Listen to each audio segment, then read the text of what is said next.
საზღვაო აკადემიის რექტორს ნიკოლოზ ციკლაურს დემოკრატიის ინსტიტუტის საქმიანი რეპუტაციის შელახვის გამო სასამართლოში უჩივის. დემოკრატიის ინსტიტუტს მიაჩნია, რომ ციკლაურმა არასამთავრობო ორგანიზაციას 2012 წლის 26 იანვარს 25 არხის საზოგადოებრივ პოლიტიკურ თოქ-შოუ დიალოგის პირდაპირ ეთერში საქმიანი რეპუტაცია შეულახა. აკადემიის რექტორმა გადაცემის მსვლელობისას განაცხადა, რომ დემოკრატიის ინსტიტუტმა თავისი ბენეფიციარი სტუდენტი ილია ნარეკვლიშვილი მიატოვა. დაპირება დემოკრატიის ინსტიტუტის მხრიდან, რომ ჩვენ ყველაფერს ვაკეთებთ და თქვენ არ გეგონოთ, რომ ჩვენ ამბის მივატოვებთ და ყველანაირად მხარში დაუდგებით, ჩვენ წერილებიც გვაქვს გაგზავნილი სხვადასხვა უწყებებში. ეს ბიჭი მე რამდენადაც ვიცი, სარგებლობს სოციალურად დაუცველი ოჯახის სტატუსის მატარებელია, თუმცა თამამად შემიძლია ვთქვა, რომ რაღაც ეტაპზე მიატოვეს, რადგან არც გამოჩენილა, არც მობრძანებულა. დემოკრატიის ინსტიტუტის მმართველი გენოგელაძე ამბობს, რომ ილია ნარეკვიშვილზე დემოკრატიის ინსტიტუტი დღესაც ზრუნავს. მისი აზრით ნიკოლოზ ციკლაურის საჯარო განცხადება უარყოფითად იმოქმედებს არასამთავრობო ორგანიზაციის იმიჯზე.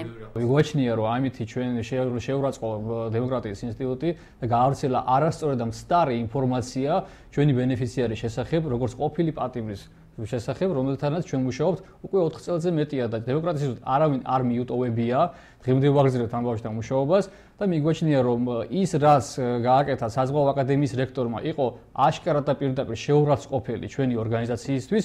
დემოკრატიის ინსტიტუტის გადაწყვეტილებაზე ნიკოლოზ ციკლაურის პასუხი ასეთია. მე გასაგებია თუ შეაქვთ ალბათ ესე მიაჩნიათ. მიაჩნიათ, რომ ეს უნდა გააკეთო.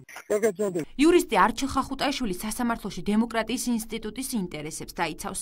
სარჩელში წერია, რომ არასამთავრობო ორგანიზაცია დემოკრატიის ინსტიტუტი მნიშვნელოვნად უფრთხილდება ორგანიზაციისა და თანამშრომლების ავტორიტეტს, საქმიან რეპუტაციას, გავლენას და ნდობის ხარისხს, რადგან სწორედ ამაზეა დამოკიდებული ყოფილ პატიმართა მხრიდან ნდობის გამოვლენა. საზღვაო აკადემიის რექტორმა საინფორმაციო საშუალებების ტელევიზიის მეშვეობით ისევე საჯაროდ უარყოს მის მიერ გავრცელებული ინფორმაცია დემოკრატიის ინსტიტუტის საქმიანი რეპუტაციის შესახებ. ეს არის ძალიან მარტივად. როგორც საჯაროდაც განაცხადა, რომ თითქოს და ჩვენ მივატოვეთ ილია ნარეკვლიშვილი და გამოვიდა, რომ აღარ მიგვიქცევია ყურადღება და არც გამოუჩენილ ვართ. ეს არის არასწორი, ეს არის ცილისწამებული და იმედი გვაქვს, რომ სასამართლო დააკმაყოფილებს ჩვენს მოთხოვნას და ბატონ ნიკოლოზს დაავალდებულებს, რომ ასევე საჯაროდ განაცხადოს, რომ ეს ინფორმაცია იყო არასწორი. გადაცემა დიალოგში ნიკოლოზ ციკლაური საზღვაო აკადემიის ბიუჯეტზე, პრემიებზე და ხელფასებზე საუბრობდა. წამყვანმა კითხვა მას სტატუს შეჩერებულ სტუდენტზე ილია ნარეკვიშვილზე დაუსვა. ილია ორჯერ ნასამართლევია, გამოცდებისთვის ციხეში ემზადებოდა. დემოკრატიის ინსტიტუტის დახმარებით იგი ციხიდან გამოვიდა. ილია ნარეკვლიშვილი საზღვაო აკადემიის სტუდენტი გახდა, თუმცა სწავლის გაგრძელება სოციალურად დაუცველმა სწავლის საფასურის გადაუხდელობის გამო ვერ შეძლო.